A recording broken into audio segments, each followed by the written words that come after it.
This weekend's gonna be a good weekend because I get to cook this, a big old cow leg. So I'm gonna be cooking this on a Saturday. Today's actually Wednesday evening. We're gonna dry brine this bad boy, which all I've done is take it out the package, give it a little pat down with some paper towel. Not completely necessary, but I wanted to check this thing out.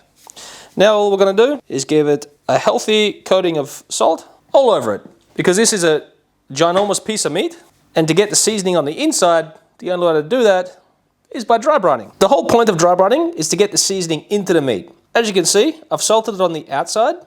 Now as this sits in the fridge over the next couple of days, what's going to happen is this salt is going to draw moisture out of the beef, and then it's going to dissolve the salt, and then the meat's going to suck that moisture back in and bringing the salt with it. So the meat's going to be salted all the way through. So all that I need to do now is sit this on a rack and sit it in the fridge until Saturday morning when I'm going to cook it. So here we are, the day we're actually going to cook this piece of meat. Now as you can see, there's no salt on the surface of the meat because it's been sucked inside. So the only other thing I'm going to do to this piece of meat is rub a bit of oil around the outside. So I'm just going to rub a little bit all over the surface of the meat. So now I'm just going to put a little bit of water in the bottom of the pan, just enough to cover the bottom so any of the juices and anything comes out of the meat won't burn when it hits the bottom of the pan. Because I'm covering this piece of meat up, I'm going to stick in a wireless thermometer just so I can keep an eye on things. Alright, so I've got a piece of baking paper down on top of the meat first, and that's so the foil won't stick to the meat, which is the next step, is to cover this whole thing in some aluminium foil. Now you can also use a big baking dish with a lid. I don't have one of those big enough that's going to fit this piece of meat, so baking tray with alfoil, next best thing. Okay, so now I've got this wrapped up nice and tight. I'm going to stick it in to a 200 degrees Celsius preheated oven for 30 minutes just to get the heat in there, and then I'm going to turn it down to 150 degrees Celsius to let it slow roast for the next hours. It is still quite early in the morning here. It is going to take a long time. I'm not actually sure how long it's going to take till it's going to be nice fall apart tender, but I'll let you know when I take it out. This is the essence of plan ahead cooking. Here, I've got 2 packets of super gelatinous stock that I've pre-made. Now, I'm just going to take them out the package, plop them in this pot, and reduce it down to a nice, thick, rich stew. When you get this on the stove, you don't want to boil the death out of it. You want it to a nice, spirited simmer. Otherwise it boils away all the goodness. Well, I don't think it's actually true, but that's what I think anyway. As your stock reduces, don't forget to put it into a smaller pot. Not actually sure why it makes it better. It just does. In case you're wondering what a spirited simmer was, it's this right here.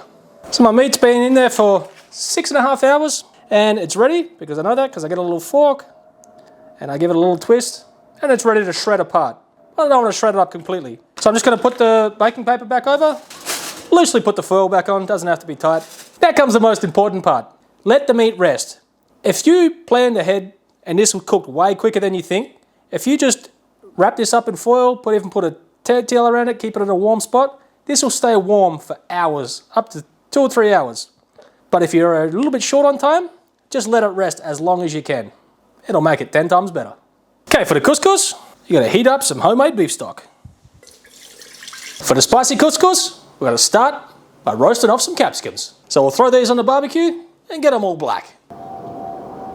Once you got them blackened, stick them in a bowl, let them sweat down so you can peel off the skins. Cut it up into little cubes like that. Okay, for half a kilo of dry couscous, that's 500 grams, you want 1 litre of hot stock or hot water, which I've got heating up back here. Okay, so we're going to pour in the hot stock. We're going to give it a little mix around with a fork. Then we're going to cover it up. We're going to let that sit for about 5 to 10 minutes. Then it'll be ready. After no time at all, couscous is cooked. Now you just want to get a fork, you want to go ahead, get it all fluffed up. Now comes the fun part, flavouring it with anything you see fit. So first of all, we've got to hit it with some salt. Then we're going in with some sautéed shallots and garlic, a nice helping of finely diced parsley, finely diced dill, some fresh mint, some finely diced cucumbers, obviously with the seeds taken out. We don't want no watery mess around here. Also some tomatoes chopped up the same size as the cucumber, lemon zest, a little bit of lemon juice, some feta, also chopped up to the same size as the tomato and the cucumber, and some rough chopped pistachios. Then we'll go ahead and get that all mixed up. In case you wanted a spicy version, this is mine. So we've got the couscous, got it in a pot now because I don't have a bowl big enough. So we'll go ahead and fluff it up, same as before.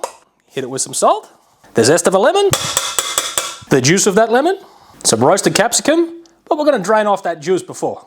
We'll go ahead and plop it all in. Sautéed shallots and garlic, a good helping of parsley, a little sprinkling of some smoked paprika, some diced up dried apricots, and the heat comes in the form of some red harissa. We'll start off with 1.5, then we'll taste it just as we see fit, and go ahead and get it all mixed up. I could have just made the meat, but I thought I'd invite everybody around, so I made 2 different kinds of couscous to go with it. And because everyone's showing up right now, it's time to turn this camera off and eat this thing.